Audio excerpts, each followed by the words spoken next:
Bon midi et bon jeudi à tous et à toutes. Merci encore une fois de plus d'être fidèles à ce rendez-vous du midi sur la chaîne 22. Comment comprendre la crise haïtienne telle qu'elle se donne aujourd'hui? Aujourd'hui encore, l'invité du midi entend continuer cette longue série d'interviews sur la crise haïtienne. Nous avons toujours plus ou moins été en crise dans ce pays. Une crise multiforme, profonde, avec des rebondissements à la fois sociaux, politiques et économiques.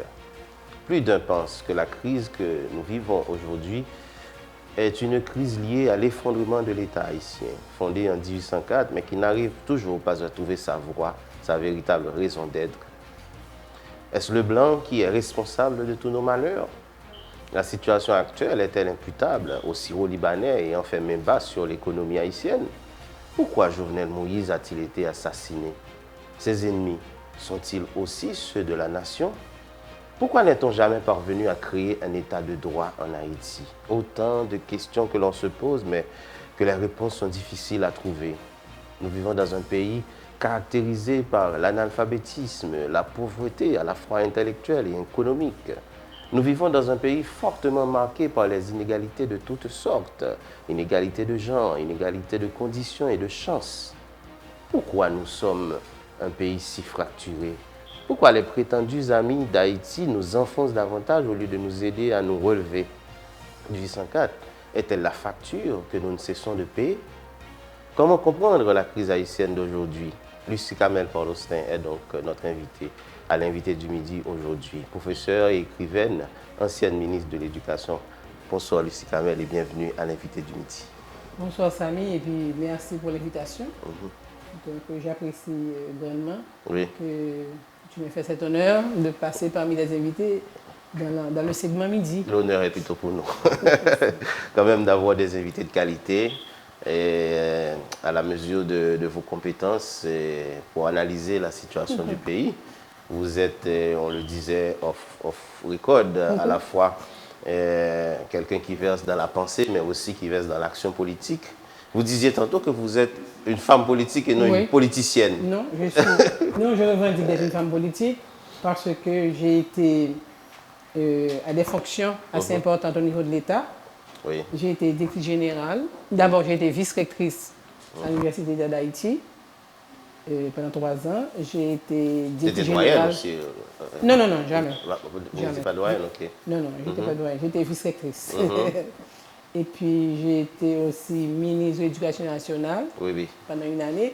Et puis, directrice générale à la condition féminine pendant 5 ans.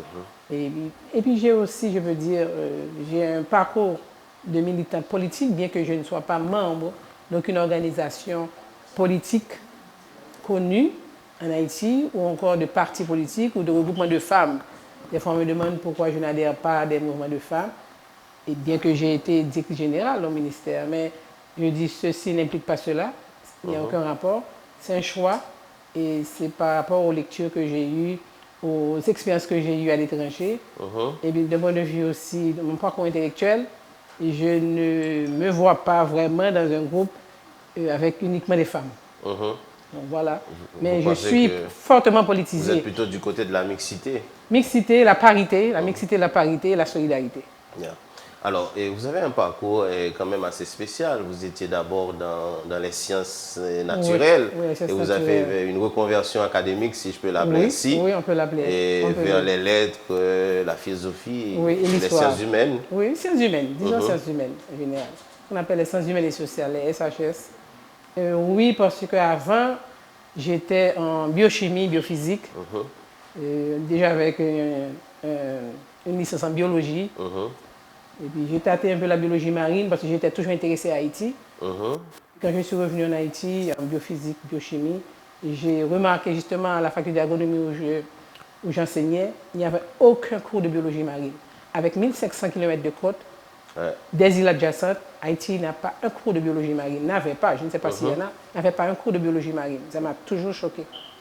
Donc, je ne suis pas je ne dis pas que je suis versée en biologie marine, mais au niveau de la licence, ce qu'on appelle le BS, j'ai frôlé un peu la biologie marine parce que ça m'intéressait.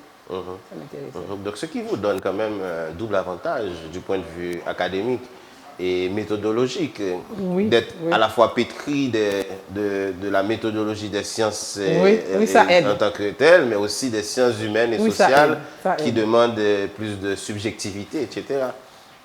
Ça vous donne plus d'outils pour aborder les choses. Apparemment, je peux dire, je bénéficie des deux. Parce que justement, on ne peut pas questionner la vie. Un système je dirais, si je prends par exemple une cellule qu'on est en train d'observer, ou encore une réaction chimique, je ne peux pas décider de faire la réaction chimique d'une autre manière. Parce que si je la fais d'une autre manière, automatiquement, j'obtiens un autre résultat. Et je ne maîtrise pas les éléments dans l'équation. Que ce soit un processus vital ou encore une réaction chimique. Tandis qu'en politique, il y a tellement d'invariants, il y a tellement d'aléas. Donc, je ne vais pas trop élaborer là-dessus. Et en gros, on ne peut pas avoir une opinion sur un processus chimique ou sur un processus biologique, alors que dans les sciences sociales, on peut oser une opinion, on peut oser une inférence. C'est ça la grande différence, pour moi. Et depuis quelques temps, et à travers cette émission, l'invité du midi, nous essayons de comprendre la crise haïtienne, ce qui se passe, la réalité dans laquelle nous vivons. Je me souviens là, une interview que j'ai eue avec Ralph Jean-Baptiste autour du thème « Quel temps nous vivons ?» Ça nous intéresse, nous baillons à la fois de monde qui, d'emblée, dans la politique, la parole, des politiciens, et comme on pas tellement aimé moi, ou d'hommes politiques. Non, je n'ai pas un problème avec le mot, je ne suis pas un des leurs. Une des leurs. Oui. Nous baillons aussi des académiques et parler. Et dans ce sens-là, je pense que vous la double titre, à la fois un monde qui gagne quand même une action dans la politique et un monde qui gagne un certain recul académique pour analyser la situation. Lucie Carmel Paul Austin, qui ça n'a vécu là, je dis?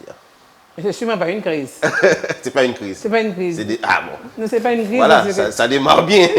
Non, je démarre ainsi parce qu'il n'y a pas longtemps, à Café Philo, mardi dernier, justement, j'avais été invité pour parler de la crise, comment l'université pourrait, comme on a dit ça là, aider à sortir de la crise. Mais la première question que j'avais déjà mis en doute, pas en doute, j'avais mis en question, comme ça, j'étais remis en question libellé, parce que ce n'est pas une crise, ça n'a pas là pour une crise. Et parce qu'en crise, son moment, on crise son point d'inflexion dans la trajectoire. On ne crise pas qu'à durer tout le temps ça. Ouais. On a eu des moments de permanente, non? Bon, non, justement, là encore, dans les sciences naturelles comme dans les sciences sociales, on ne dira pas qu'une crise est permanente. Non, une crise n'est pas permanente. Soit un état de crise ou un état de malcadie. Ou ça vous tue ou ça passe. Exactement. Non, parce qu'en créole, les gens qui font épilepsie, le malcadie, c'est des gens qui de temps en temps, les gens a secoué, les gens perdu et pas de contrôle réflexe. Donc, c'était dans ça, on peut parler d'une crise malcadie en créole. Même pas qu'à prendre une trajectoire depuis 1986 jusqu'à date comme crise. Plus de 30 ans. Plus de 30 ans, c'est trop long. Et en plus, la grande réflexion, ce serait la réflexion que tout le monde a parlé, c'est 1804. On remonte toujours à 1804. Pourquoi? Ça fait plus de 200 ans. Donc, on ne peut pas être en crise depuis 200 ans. Quel problème qui est posé? Il y a une récurrence, il y a des balanciers, des temps de pause, de vivre ensemble, après ça nous tomber dans des zones de troubles, comme dans des crises. Souvent, chaque fois que nous devons changer pouvoir. Justement. Et puis, nous pensons qu'à changer le système, tout. Alors que depuis la grande césure, c'est 1804. On a tenté d'autres, mais il n'y a pas jamais abouti. Donc, c'est pour ça, et pour moi-même, crise. Non, il y a eu des moments de crise. Mais pour aboutir à quoi, ça, c'est la grande question. Et je pense que côté nous est là, en 2021. Presque à la fin de 2021, nous sommes au mois d'août, parce que mon en Haïti qui a réfléchi, ni politicien autour, qui aspirent à diriger le pays, il faut poser de sérieux problèmes sur la trajectoire. Et comment à chaque moment que nous coupons fâchés à combat qui était là avant, comment nous reproduire. Songez dans l'émission Transition, nous dit que c'est la reproduction du même. On est toujours dans cette reproduction du même. Donc nous pas dans crise. Moi-même, ce n'est pas une crise. Dans la définition de crise, ça pour une crise. Comment le nommer, cette chose-là? Qui mot pour nous mettre sous qui non pour nous battre. Mais parce que faut travailler pour nous joindre. Parce que son défi, il lancé, comme tu disais, les académiciens dans ce pays, les chercheurs, parce qu'on peut se voir plusieurs. Et par exemple, je vois ton collègue Cadélus a fait pareil dans son émission. Enfin, l'émission. C'est une nouvelle dynamique. Justement. Donc, moi, je pense que faut. Parce que le problème qui arrive, c'est trop facile, je dirais, d'avoir une opinion politique, d'avoir une observation et d'avoir une opinion politique. On capte toujours gain, mais le problème, c'est de réfléchir. D'abord, analyser. Il faut analyser, c'est-à-dire observer, parce que l'analyse, c'est l'observation et c'est le déchiffrage des éléments. Quand j'observe, qu'est-ce que je vois, puis quels sont les éléments qui m'interpellent, qui retiennent mon observation. Une fois que je fais ça, il faut pouvoir comprendre et peut-être recomposer les éléments. C'est la méthode cartésienne, je ne vais pas inventer, pour pouvoir mieux analyser. Parce que le problème chez nous, on est surtout dans le politique, alors que tout est en décomposition. Le social, le culturel, l'environnement, toute bagaille. Dans une société qui vraiment a un problème. C'est parce que c'est la politique qui souvent donne le ton. Justement, qui donne le ton. Et en général, moi, j'observe surtout des opinions politiques, je n'observe pas des analyses sérieuses. Les gens ont des opinions, ce qui est tout à fait normal, mais les opinions ne remplacent pas et ne peuvent pas remplacer l'analyse, l'observation, l'analyse et la compréhension d'abord des partis politiques, de leurs pratiques et de leurs doctrines. C'est de ça qu'il s'agit. Si on parle de politique, il y a des partis politiques. Si on parle de société civile, il y a des composantes à différents niveaux, en différents secteurs. Il y a des gens qui ont agi. Donc l'agir de ces gens-là, et qu'est-ce qui les fait agir? Pour les partis politiques, est-ce qu'ils ont des doctrines? Pour les gens de la société civile, est-ce qu'ils ont des principes sur lesquels ils agissent? C'est difficile de trouver ça en Haïti. Moi, je n'ai pas encore fait ce travail. Tu as sauté l'autre monde qui est capable de faire.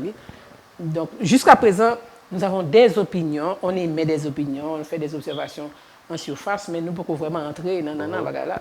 C'est ça mon... Cependant, et d'un côté académique, il y a plusieurs grilles de lecture qui sont proposées par rapport à PIA, à Histoire PIA. C'est une lecture de l'histoire d'Haïti. Et il y a une lecture, par exemple, qui voulait que PIA sont logiques de créole bossal. Et là, on a pensé avec Casimir, Péan, etc. Et récemment, il y a Edlin Dorismont qui sont un jeune chercheur qui vient avec une autre lecture, qui est la grille de la colonialité, à travers son texte Le problème haïtien. Ça passe grille, ça, il n'est pas assez complet, ou bien il passe complètement à côté, ou bien est-ce que c'est des grilles que nous sommes capables d'utiliser pour nous comprendre et ça va passer dans le pays? Bon, et pour être honnête, je ne peux pas vraiment, dans ce laps de temps, analyser les deux lectures ou propositions de lecture.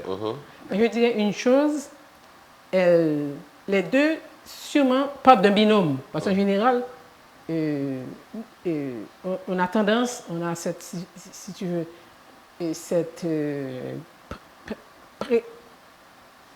c'est un mot anglais qui me vient à la tête.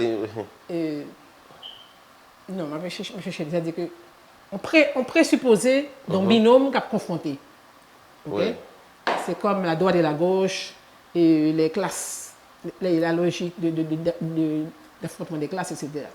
Et pour moi, ces deux lectures, que ce soit la colonialité ou le binôme bossal et créole,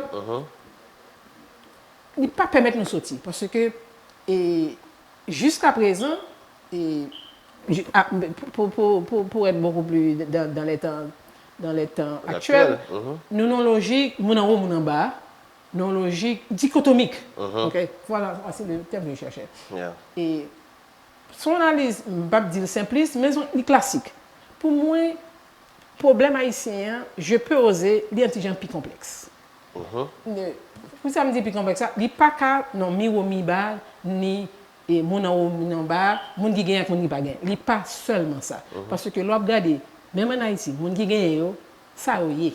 Sous ta fond, t'as mené une étude sur ça les bourgeoisie haïtienne. Non, après, ce n'est pas une bourgeoisie. Sous ta classe moyenne, ce n'est pas une classe, ce n'est pas des classes moyennes.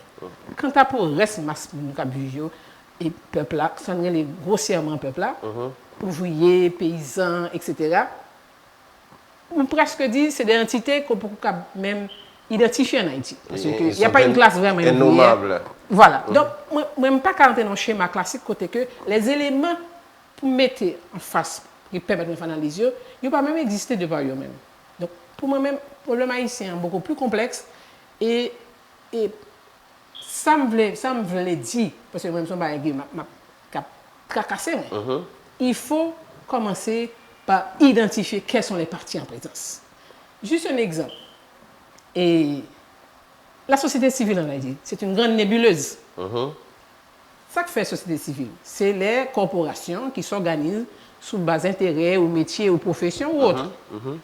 En Haïti, très peu, pour ne pas dire, nous pas qu'on en pile regroupement socio-professionnel qui ont charte, qui ont éthique. Il y a les syndicats d'enseignants, il y a les syndicats de transporteurs, de chauffeurs. Non, pas aussi, il y a une charte. Non, ma bosse a gagné. Mais justement, on les connaît. Non, il y a toute une liste. Il y a une souvent flopée. Au créneau quand il y a des crises. Hein. Il y a une flopée. Mais soit comparer, parce qu'il faut toujours des éléments de comparaison, soit comparer à l'autre pays. On prend là, à côté de notre cher voisin, la République dominicaine. C'est pas le même type d'organisation. On dirait que le modèle par nous, c'est nous. C'est le modèle haïtien, oui. Yeah. Il se pose le problème du modèle haïtien lui-même. C'est des hommes qui ont des organisations en poche. Des hommes et des femmes. Donc, il se pose le problème du modèle haïtien lui-même. Moi, c'est là. Parce qu'en Haïti, on ne peut pas faire politique sans anthropologie, sans histoire. Non. Et pas seulement histoire du point de vue de moment et trajectoire. Non. Mais tout ça qui fait nous-mêmes dans le milieu, ça, dans Haïti, nous y est.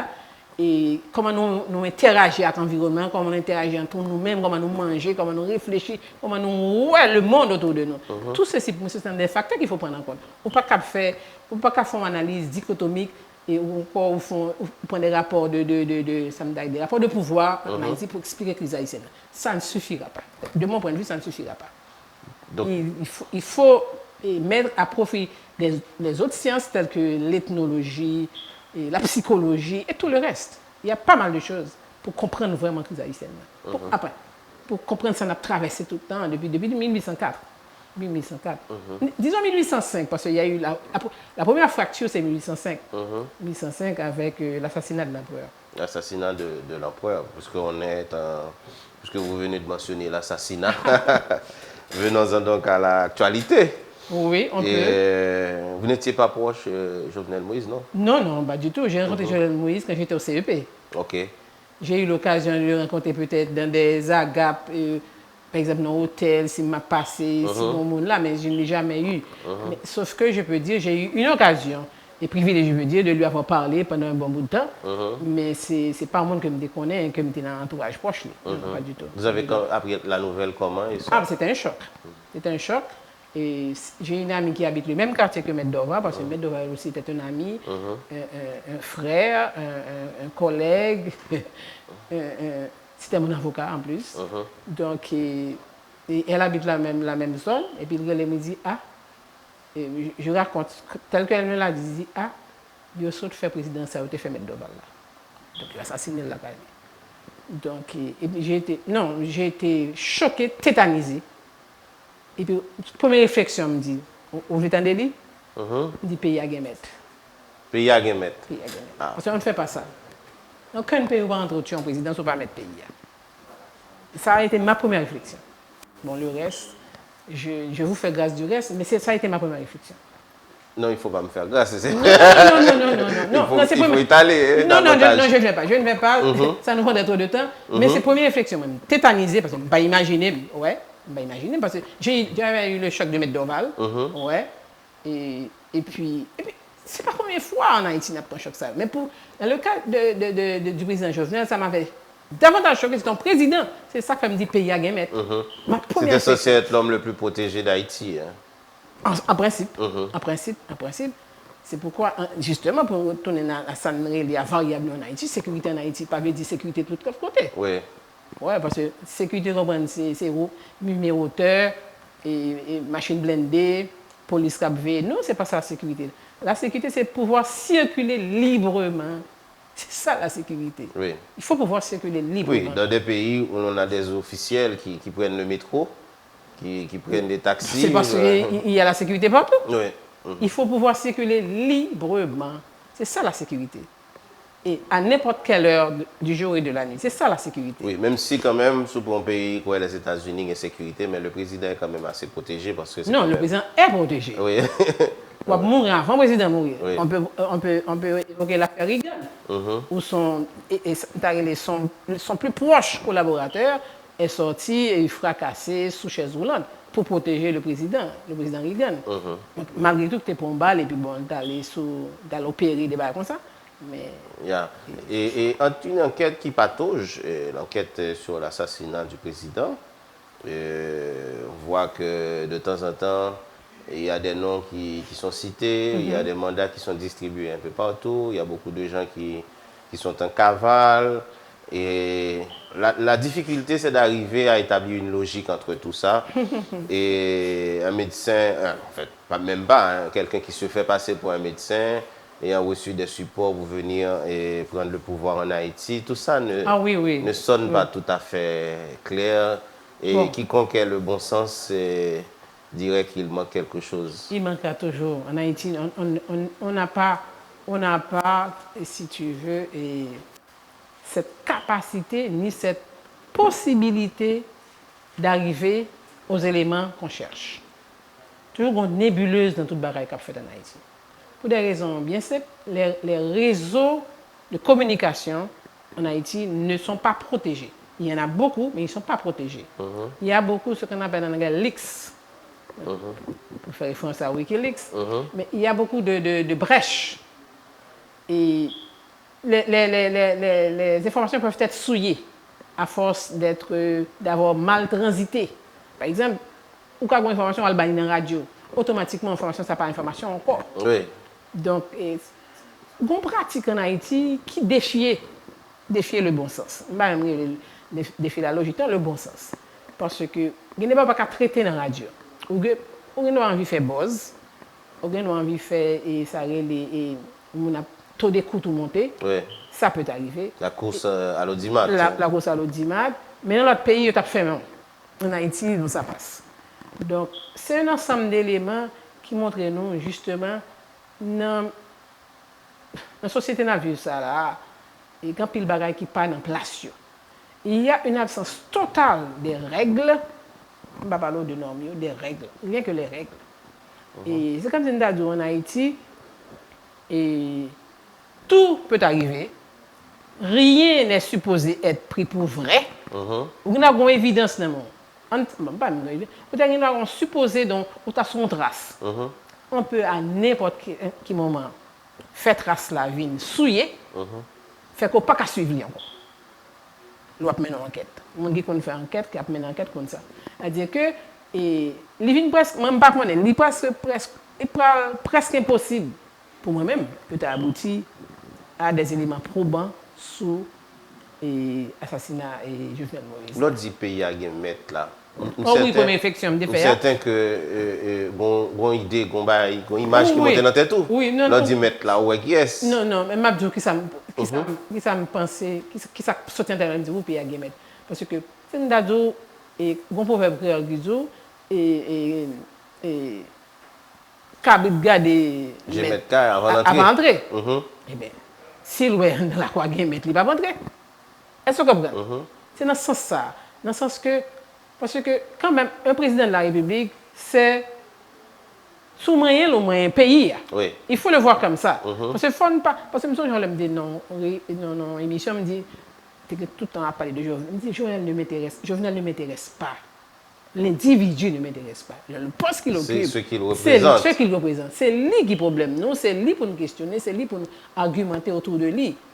Donc, parce que trop souvent nous faisons ça. Nous passons sur Aristide comme ça, nous passons sur Préval comme ça, nous passons sur Michel Matébi, même genre. Donc, pour moi-même, ou pas qu'à rentrer dans un pays, C'est quoi ça? Est-ce que vous êtes d'accord? Pour rentrer et pour cueillir un monde. Vous cueillez. Et puis, qui vous nous cueille? Président. Bon, pour moi-même, je me dis que son barrière, libre là. Bon, je pense que c'est pas question posée comme ça. Parce que moi, je me connais. Dernier, ça nous défend. Tu tué un président, enfin, tu lynché un président, d'après ça, l'histoire rapportée, c'était Victor Guillaume Sam, il y a plus de 100 ans. Donc, moi, je n'ai pas connu. Ouais, moi, j'étais dans l'autre pays. Ouais. Et dans le processus de délabrement de nos institutions, il y a un pile de bagailles qui passaient dans le pays, surtout dans les derniers 10 ans, ça a passé là. On n'a pas l'impression que l'État réagit avec beaucoup de fermeté, en façon pour réaffirmer ce qu'on appelle l'autorité de l'État. Ouais, donc, j'ai l'impression, le fait que nous ne prenions pas au sérieux, et Maniga disait Haïti, c'est un pays qu'il faut prendre au sérieux de sa façon de parler. Nous, comme si, dans notre logique d'à peu près. Oui, c'est ça. Tout est à peu près. Et 7 mercenaires, déjà, quelqu'un qu'on disait qui était fou, a eu quand même l'opportunité d'entrer au palais national et de vouloir tenter à la vie du président. Depuis là, font te prend en bas ça très au sérieux. Il parlait de flex et sous Bois-Vernant, ensuite il va y avoir les 7 mercenaires. Et on a l'impression l'État, y compris la société à tout, il réagit, chacun a accusé l'autre, et puis finalement la question n'est pas traitée. Ça peut être des gens qui dehors a regardé l'occasion pour faire une lecture, dit ah là on route libre. Non, nous avons fait ça nous là. Sont savants. Bon, exactement. Bon, au résumé, Haïti sont savants. Nous sommes savants. Et c'est ça que je dis, nous ne pouvons pas rentrer dans les schémas binaires, dans faire analyse qu'on va faire dans le pays. Ça ne veut pas dire qu'on va utiliser le modèle, ça. Mais ça ne suffira pas. Ça ne suffira pas parce que composante haïtienne, il y a trop de variables là-dedans. Et il faut essayer, différentes variables qui font ces consignes. Parce qu'en Haïti, il y a Jean Brouillet, et Jean Brouillet, c'est de l'à peu près, c'est du tout vous me c'est d'eau, et puis il n'y aura aucune sanction, et je peux faire ce que je veux. Non. Ça ne marche pas. Et nous avons vécu conséquences au fil des temps, après 200 ans d'histoire, nous avons vécu. Parce que si on a qu'à regarder l'habitat en Haïti, comment on bâtit, comment côté on rete, comment on fait de l'eau rentrer là, comment la lumière entre là, fil courant, panne comme ça, n'importe qui. Électrocuter n'importe qui. Dans le quartier populaire, il y a tout pratiquement économique qui a fait sous courant. Ou un petit blender, a fait jus lame, les branches fil, les connectés, etc. Et puis l'État a passé, la montée des scènes, et puis ça n'a pas dit mon rien. Mais ça dans les quartiers UP, on y a un transformateur dans la cour. C'est quoi ça? Et c'est eux qui achètent le plus souvent. Oui. Soit il fait installer, mais soit achète. Imaginez un transformateur dans la gare. Bon, si on court-circuit, je ne sais pas qui. Bon, on ne peut pas donner les détails. Nous avons ramassé dernièrement, Ralph Baptiste dit l'État haïtien, c'est un État privé. Oui, on peut le dire. C'est-à-dire que son groupe de monde qui siège dans le palais, siège dans le Parlement, siège dans les cours de cassation. À des fins privées. Pour régler l'affaire. Oui, c'est ça, oui. Non, c'est une bonne lecture. Madame, non, c'est une bonne lecture parce que. Et on s'en fout du peuple. Oui, parce que l'intérêt commun n'existe pas. Parce que n'a pas d'état de sécurité de jeunes circuler. Regardez ta frontière.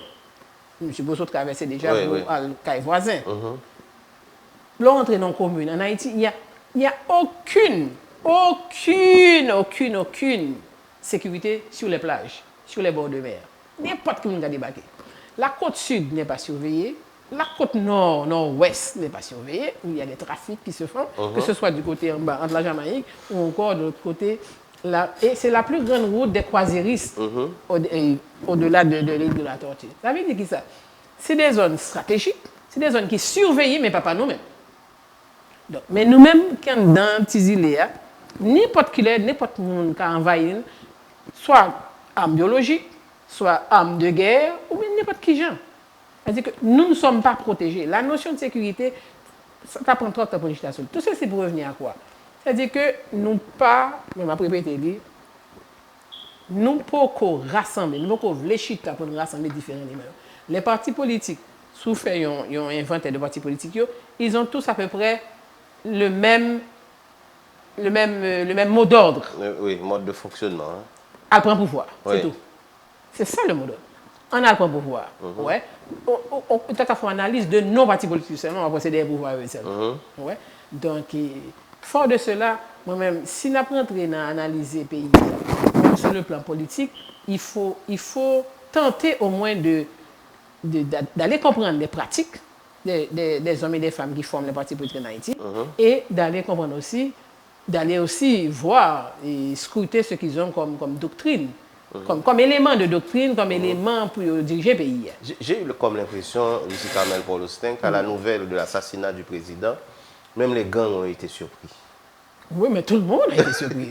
Non, mais pourquoi même les gangs? Tout le monde. Non, on n'imagine pas qu'un président soit tabassé, a fait tout ça audio, et puis enfin, il mettait la définitive, la Kaili. Non, mais tout le monde a été terrassé. Mais si on n'est pas terrassé, bon, je ne vais pas faire de commentaires là-dessus, mais il faut être terrassé. Il faut être terrassé. C'est-à-dire, on vient sentir qui peut même pas voir rien dans ce territoire. Ça. Même là, on connaît la sécurité à Capon, n'importe qui là, mais on mesure en plein la sécurité. Est-ce que nous vivons une crise de la vérité? Ou la vérité en politique existe-t-elle? Bon, moi, tu connais bien ce qu'on entend par post-vérité. Et sans entrer dans tout le détail, moi j'ai vécu la post-vérité lorsque j'étais au CEP, je ne vais pas tourner sur lui. Et en Haïti, on peut fabriquer l'opinion. Il y a une fabrique de l'opinion en Haïti. Et cette opinion peut devenir vérité. À force de la répéter, c'est-à-dire les gens parlent, ils mettent leur opinion. Phénoménologique aussi. Justement, c'est-à-dire les gens ils mettent leur opinion. Il n'y a aucun élément pour dire ça, parce qu'il n'y a aucune analyse. Et analyser, ça veut dire qu'il y a un élément probant dans le monde. On ne peut pas faire une analyse sans que vous ayez rien dans le monde. Analyser quoi? Des fois, il n'y a même pas de fait. Ben voilà, il faut des éléments pour analyser. Donc, bon, sous son analyse, donnez-moi vos éléments d'analyse. Vous me donnez vos commentaires, vos points de vue. Et puis, ces points de vue répétés en boucle, d'une station à une autre, deviennent la vérité, deviennent le fait. Bon, on connaît bien ce... Radio deal. Oui. Non, on connaît bien cette fabrication, c'est la post-vérité, c'est-à-dire une vérité qui est produite après. Et pour rester dans le schéma classique, c'est-à-dire que, ou pas, mon ami dit, il répète, c'est comme d'adjo, dans tes petits mondes, on met un petit boîte lettre à qu'on file, il passe sur l'information, il passe sur le, il passe sur le, il passe sur le. Le premier monde qui te dit l'information, par contre, ceux qui basent, ils te prennent. Parce qu'on joue petit monde lié. Et puis, à la dernière personne qui reçoit le message, il faut le déformer en cours de route. Oui. Bref, moi, je pense en Haïti, on n'est pas encore, je m'excuse de le dire dans un média très coté d'ailleurs, mais on n'est pas encore à l'heure où les éléments d'analyse, les faits de l'actualité sont vraiment décortiqués. Mais si nous avons décortiqué, nous n'avons pas gagné. La preuve, le samedi et le dimanche, il n'y a pas de nouvelles en Haïti. Quand il y a congé, il n'y a pas de nouvelles. Il faut dire qu'on papote à la radio. Les gens meurent, les gens ne mangent pas, les gens se marient, les gens ne se marient. Non, les faits ne sont pas rapportés. Donc, depuis qu'il y a congé 4 jours, il y a 4 jours, il y a une nouvelle. Tu t'imagines, il y a eu 2 jours de deuil, samedi, dimanche, les stations de radio. Je m'excuse, mais c'est pour montrer qu'en Haïti, les faits n'existent pas. On peut les fabriquer. Ça, on a vu aussi que les médias haïtiens se sont contentés de reprendre les médias étrangers concernant ce qui se passe en Haïti. Certainement. Nous sommes des relais, nous venons relais pour eux. C'est des caisses de résonance. Caisses de résonance. Et ce n'est pas les meilleurs d'ailleurs. Parce que c'est au dit que je cherché. Vous comprenez? Donc, plus je joue mon relais, la plus bon pour eux. Parce que c'est des gens qui côté en bourse, tout ceci. Bref, mais très sincèrement, je pense que nous vivons des temps douloureux en Haïti. Pour les gens qui ont réfléchi sur le pays, pour les gens qui ont aimé le pays, ça ne font pas en avant. Depuis plus de 200 ans, c'est des temps douloureux. C'est douloureux pour les jeunes. Moi, j'ai des enfants qui n'ont pas 40 ans. Mon fils aîné, il n'a que 36 ans. 37 ans, il ne faut pas faire avec ça. Donc, ça veut dire que nos moments, côté que jeunes, nous n'avons pas d'avenir. Est-ce que vous voulez faire tout le monde? Moi, je me dis, Moi, j'ai un fils qui vient de se marier. Il me dit, bon, quand on va lever, quand on va le passer pour mener à l'école, à qui on va le jouer? Dans qui l'école va le jouer? Non. Il ça va le manger. Mon papita, c'est 25 gouttes. Il faut dire ça aussi. Ça dépend. Justement. Soit acheter dans la rue, mais soit acheter dans le supermarché, non, moi, je ça peut aller jusqu'à 75 gouttes. Non, je préfère la rue. Jusqu'à présent, je préfère la rue. Je me rappelle, je suis rentré pendant le choléra, je suis allé dans un papita, je me dis, vous pouvez manger papita dans le choléra, je me dis, pas fatigué, je vais manger papita. Bref, ça me dit que il faut pas une côté pour tout le monde courir dans le pays, pour monter en bicyclette. Non, il ne faut pas faire ça. Non, je ne vais pas qu'on Haïti ça. C'est pas qu'elle est bon, non? Je ne dis pas ça non plus. Mais, nous ne pouvons pas penser pays sérieusement, ça ne va pas poser problème du vivre et du vivre ensemble. Est-ce qu'un raisonnement par l'absurde serait utile dans ce cas? Comme quoi, l'État a un raisonnement chrétien tout, oui. Tant que à plus mal, ça veut dire délivrance là, puis près. Est-ce qu'une cap font logique comme ça? Non. Ça veut dire que est-ce qu'on arrive là, non point de radicalisation de contradictions et que nous allons attendre nous en boom, côté peut-être que il va le recentrer définitivement, mais Jean Mounir m'a dit la chaudière serait finalement renversée et que nous allons retourner à la case de départ côté il va discuter véritablement ou du moins est-ce que son ultime diversion pour que on refabrique le même. Je pense que c'est une ultime diversion et il n'y a pas une radicalisation. Parce que la radicalisation devait venir, d'après moi, au départ de Jean-Claude Duvalier. Parce qu'on a vécu les 30 ans presque de la dictature de Duvalier. Il y a une rupture, parce que les gens disent transition de rupture, on a débattu ça en l'autre côté ou bien en l'autre moment. Il y a une rupture qui a été opérée par le départ du dictateur. On n'a pas sauté sur cette rupture parce qu'il y avait une ouverture pour que maintenant les corps organisés, là aussi le mot organisé doit prendre tout son sens. Les corps organisés, encore les proto-organisations qui existent à cette époque, devaient conditionner cette entrée, je dirais, dans la modernité, à savoir créer un état de droit, c'est ça nous a besoin, dans le fond de nouvelle constitution. Bien que c'est notre habitude aussi, c'est le 22e texte.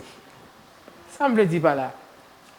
On ne peut pas penser sortir sans que nous pas remettions à plat quels sont les éléments qui achoppent, qui fait que, parce que contradiction vraiment, il n'est pas évidente.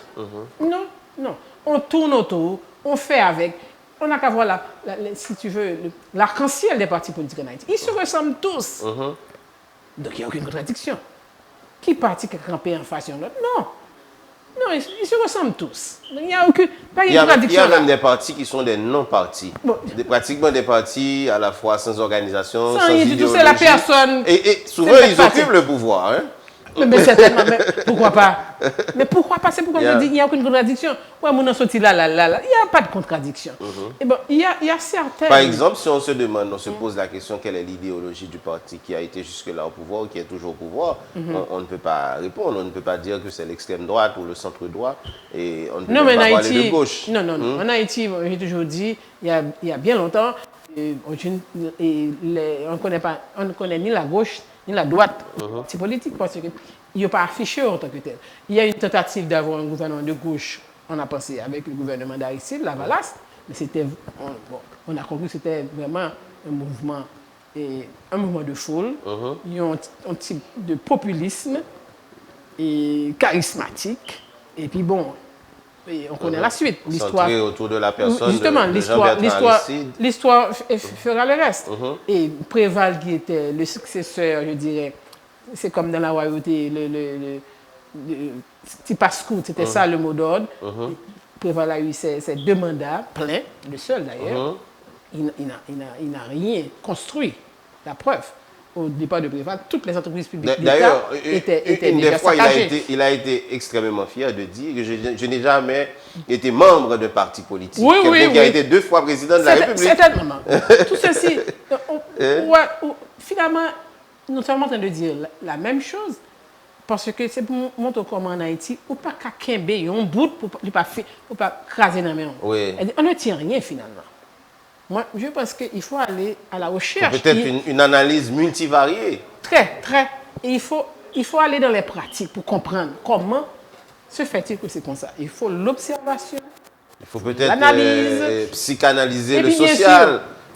anthropologiser le social. Moi, je pense, il faut observer, il faut chita, attendez, mon recueillir information, on va observer, parce que pas observer avec opinion que nous avons. Faire un effort de dépassement, d'objectivisation, de distanciation pour comprendre les éléments, pour observer mon analyser, puis comparer tout. Moi, j'ai comprendre du côté de la population, notamment des marginalisés, qu'il y a en quelque sorte un refus du politique. C'est-à-dire qu'il y a d'un côté les gens qui vaquent quand ils le peuvent à leur occupation quotidienne et chercher la vie. Oui. Chercher la vie, depuis il fait 5 heures, ouais, mesdames, ils ont panier, pays leur ou pas, 15 coffres, pays leur ou depuis pas, il fait 5 heures, tu machines batté à guetter dans la rue, nous avons un gros pays là, et même si toute l'autre machine entrée, mais machine claire toujours dans la rue, parce que c'est un cap fait pays là, que de temps en temps, on peut faire tapia, pour être capable de faire ça chaud. Donc ça veut dire que les gens sont toujours là dans le pays, ils vivent au jour le jour. Et puis, on a l'impression que les gens ne pas reconnaître l'État, ça ne leur intéresse pas, ils ne vont pas l'État régler rien pour eux. Ils ne vont pas reconnaître des politiques et souvent entendez des nègres qui disent peuple là ceci, je ne vais pas traverser sans peuple là, alors que le peuple là va pas régler rien. Non, parce que le peuple comme ça dire. Il n'est pas au courant, il n'est pas branché. Il n'est pas branché, les gens. C'est des gens qui cherchent la vie. Oui, par exemple, moi-même, il y a 2 jours, je passe sur Grand Rue. Je fais toute Grand Rue. On paquet de machines sur Grand Rue. Vous prenez des chances, hein? Non, comment dire? C'est pas, je ne pas ça pour une chance. Je ne pas ça pour une chance. Oui. Moi, je suis un monde et je suis j'étais une enfant têtue et rebelle. J'ai toujours dit ça, j'aime des petits mondes, têtue et rebelle. Ça, je le sais. Et c'est de ma nature. Mais traverser, il y a des côtés que je ne peux pas franchir parce que c'est l'interdit de me passer. Je ne peux pas le franchir. Oui. Mais j'estime que femme qui traverse le pays, femme qui marche dans le pays. Et je l'ai toujours fait dans la mesure où cela m'était permis de le faire à tout moment. À tout moment. C'est un exercice que je fais. Donc, tu as dû passer sur Grand Rue? Passer sur Grand Rue, Grand Rue a vraiment crasé. Oui. Pas de Grand Sale. Non, tout référent que je gagne, les petits les jeunes filles, les tourner comme jeune professionnel, marié, malade, livre, foutimon, revue, foutimon. Pas de ça encore, même dans Grand Rue. Un bâtiment effondré parce qu'il y a eu le tremblement de terre. Et puis il y a eu l'exode, qui est en bas, parce qu'en bas, invivable. Oui. Et puis la zone est complètement bordélisée aussi. Oui, mais il y a un paquet de machines. Un paquet de machines. Oui. Mais il y a moins de machines parce qu'il y a moins de monde. Parce que depuis fin quitter rue des Miracles, presque pas de circulation encore. Nous avons cette rue à 5 minutes de jeudi. Oui, nous avons la circulation, nous avons parlé de la circulation. La route la plus courte pour moi, c'était de prendre le boulevard Jean-Jacques Dessalines, tourner et puis monter. Parce que, mais il y a des gens. Les gens sont là. Les gens sont là. Oui. Les gens sont là. Donc ça veut dire qu'il n'y a pas de politique là régler rien pour eux. Alors que non, la politique là, les mêmes chaque jour, a dit qu'il y a défendu. Mais c'est quelle politique? Ces gens-là ne font pas de politique. Là encore, en Haïti, les catégories aussi. Les éléments de comparaison doivent être bien, parce qu'il faut haïtianiser. Je vais retourner à premier problème que tu as posé, à savoir soit la problématique telle que posée par Casimir, soit telle que posée par Doris. Moi, je n'ai rien contre. Mais je dis, catégorie, ça, il faut mettre à la sauce de ce que nous vivons, nous avons vécu pendant une trajectoire. Et au moment où nous parlons, comment nous manifester, nous comme monde, comme individu et comme collectif. S'il y a un collectif, il faut trouver qu'est-ce qui fait le collectif en Haïti. Il y a très peu. Le ciment collectif en Haïti, même beaucoup. S'il existait à un moment, s'il existait dans des sphères, dans des petits sectes, même à ce niveau-là, il vient friter. Par exemple, l'espace urbain aussi a détruit une partie des liens sociaux qu'il y avait. Les lieux de rencontre ne sont plus. Par exemple, bon exemple tout récent, mais on peut le citer, Café Philo. C'est un lieu où les jeunes vont se rencontrer. Mais crise là fait que le monde parle souvent. Mais on va aller à leur sato. Et Café Philo n'a pas de sens pour faire la journée. Les étudiants qui habitent Carrefour, qui sont dans l'université, qui font passer dans Café Philo avant d'entrer la caillou. Ça ne peut plus se faire. Et il n'y a aucun autre espace de débat après ça.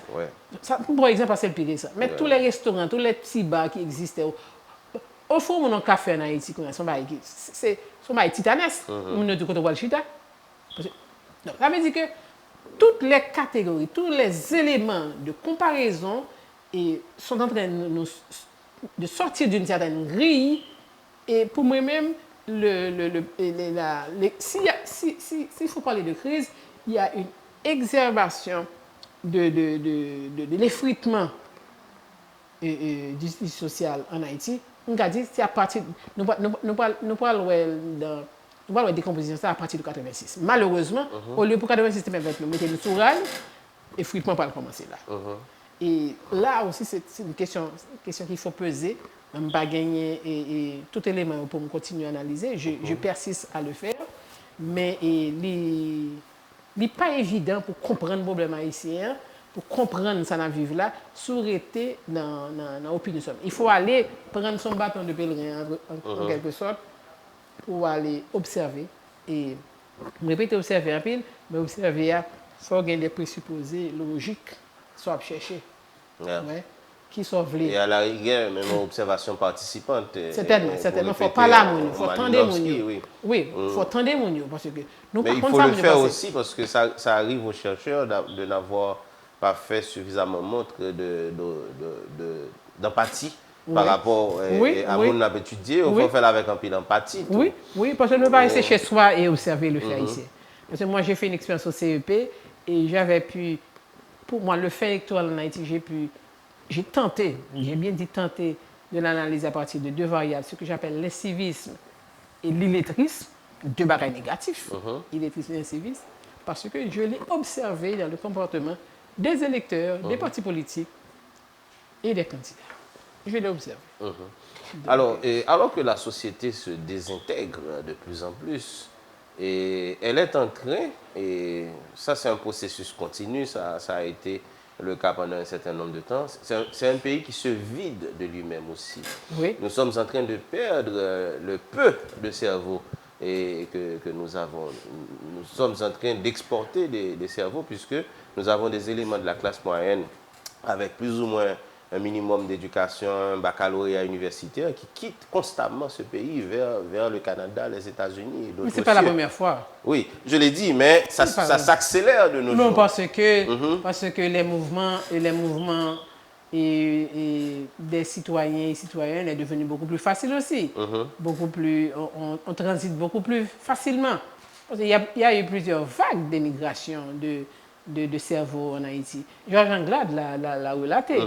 Et déjà dans les années 50, vous avez des gens qui partaient pour couper de la canne à Cuba. À Cuba. Moi, j'ai un frère de mon grand-père, paraît-il, qui était parti à Cuba, qui n'est jamais revenu.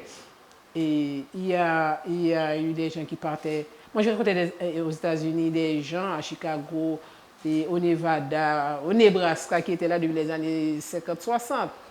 Et il y a eu les vagues d'enseignants qui partaient, soit pour l'Afrique, le Congo belge, enfin, dit belge, le Congo n'est pas belge du tout, et puis le Canada. Donc, on a eu des vagues d'émigration du cerveau. Et la Banque mondiale avait fait une étude, je crois, sous Jean-Claude Duvalier, montrait qu'en Haïti, il y a plus de 80% de matière grise qui partait. Pour des raisons bien simples. Premièrement, il n'y avait pas de cycle supérieur en Haïti. On terminait après la licence. Les gens partaient, les gens qui étaient qui voulaient continuer, partaient pour l'étranger. Autant que les gens de la province, après leur baccalauréat, rentrent à Port-au-Prince pour venir faire leur licence. Voilà. Et après la licence, on est obligé d'aller chercher ailleurs. D'aller ailleurs. En République dominicaine, à côté là, on a pas mal de jeunes qui émigrent en République dominicaine. À Cuba, on en a eu avec là, on a des jeunes qui quittent l'université carrément pour se rendre au Brésil, au Chili. Oui, parce qu'ils ne voient pas de sortie après l'université. C'est un pays chômage, tout. C'est un pays chômage. Premièrement, les universités ne sont pas automatiquement... L'université n'est pas pourvoyeuse de job. Ce n'est pas l'université qui donne Et les élèves, récemment, après les examens officiels, et qui disaient que si moi échoué, et moi aller Saint-Domingue, pas tellement changer slogan. Oui. Donc, l'ancien ministre là, ça dit que des élèves et qui ont joué maman l'État et puis qui dit bon si ils ont échoué à Saint-Domingue. Heureusement qu'ils ont le choix à Saint-Domingue parce qu'ils n'ont pas joué aucun choix. Parce que, et pas oublier, et il y a une massification, de l'enseignement en Haïti, bien que ce n'est pas totalement sur tout le territoire. Là. Il y a plus de monde qui dans le baccalauréat. Plus de monde. Plus de monde qui rentre dans le baccalauréat, ben, quand pile de monde qui rentre à l'université, parce que pas bien en Haïti, pour entrer à l'université, notamment l'UEH qui est la plus grande, c'est un concours. Tout le monde n'entre pas. Donc, tu as une masse de jeunes qui sortent du secondaire, même si tout par sur besoin à l'université, mais fraction qui t'avait aller, il ne peut pas aller. À l'université où l'enseignement est public, il ne peut pas rentrer, tout ne peut pas rentrer, et l'autre côté, il est prohibitif, il va y avoir un C'est un premier facteur. Donc, si il y a une famille là-bas qui a il y a des petits moyens pour aller. Moi, les jeunes doivent partir. Les jeunes doivent partir. Pas de problème. Moi, je n'ai pas de problème avec les jeunes qui partent. Les jeunes, justement, c'est le moment pour eux de partir. D'aller voir ailleurs et peut-être de revenir. Mais je n'ai pas l'impression qu'ils reviendront. Bon, ils n'ont pas fini, mais il y a d'autres jeunes qui sont dans le pays. Bon, il faut voir le programme Erasmus. Je fais un cacalan. Ce n'est pas la même chose, mais les jeunes voyagent. Non, moi, j'aime des jeunes. Alors, ici, on fait la différence entre voyager et partir. Je ne vais pas voyager, il y a parti. Mais il n'y a pas parti tout. C'est pour l'envie à loin ailleurs. Mais mes amis, sont en Haïti. Si l'horizon c'est seulement Haïti, moi je ne vais pas demander aux jeunes parce que sortir dans le quartier populaire pour l'horizon c'est Haïti seulement. Moi je ne vais pas faire, je ne vais pas prendre des bagages pour le rester, goumer dans le pays. Non, il faut pas zam pour le goumer. Il faut pas l'école, il faut pas le côté pour le passer, il faut pas de l'eau, il faut pas la lumière. À qui ça va le goumer? Non. Non, moi je ne pas encore sacrifier une jeunesse. On va demander jeunesse pour sacrifier. Non, ça, moi, c'est pas de mes propos, parce que je pense que les jeunes, peut-être c'est fait pour l'ouvrir, pour désirer aller ailleurs. Ils n'ont pas aller ailleurs, ils ont tourné tout. Non, l'appel du large, comme on dit, il faut que les jeunes y aller. Parce que vous pas un côté pour mettre ici de toute façon. Vous pas garder ces côtés, dans le public là, les prohibitifs dans le privé. Donc, il y a là, ça qui peut aller, qui a moyen, il va aller. Ça qui, pour non seulement besoin de partir pour aller étudier, mais pour aller dégager tout. Il va aller, il va traverser, il va aller en bas, il va pas canter. Donc, comment l'État parle endiguer ça? C'est ça le problème. L'on dit qu'on n'a pas parlé, soit pour Bali, soit pour Fril. Il faut une alternative. Oui, parce que avant de dire que j'ai dû courir aller, mais c'est pour analyser pour ça qu'a fait à courir. Il faut faire une enquête sur comment vivent les jeunes, à quoi ils aspirent et pourquoi Haïti pas offrir ça aller pour aller. Si on pas faire une enquête, on pas demander, on pas dire il va aller. Nous sommes à la fin de l'émission et Lucie Carmel, Paul Austin. C'est dommage. Oui. On pourrait continuer à parler. Vraiment, c'est tellement passionnant la discussion. Heureusement qu'on a l'opportunité de continuer le débat samedi, non? Bon, on va voir. Samedi, déjà, on peut prendre rendez-vous à ramasser en attendant le retour de Jean-Bonan Metellus. Oui. À qui j'ai souhaité de bonnes vacances dernièrement et on a texté. Oui. Merci d'être passé. Merci beaucoup. Merci pour l'invitation. D'accord. Mesdames, Messieurs, c'est la fin de l'invité du midi. C'était avec nous Lucie Carmel Paul Austin, professeure, écrivaine, ancienne ministre de l'Éducation, avec qui on a analysé la situation d'aujourd'hui et essayé de comprendre ce qui se passe vraiment dans ce pays. On se donne rendez-vous à demain. Au revoir. Bye bye.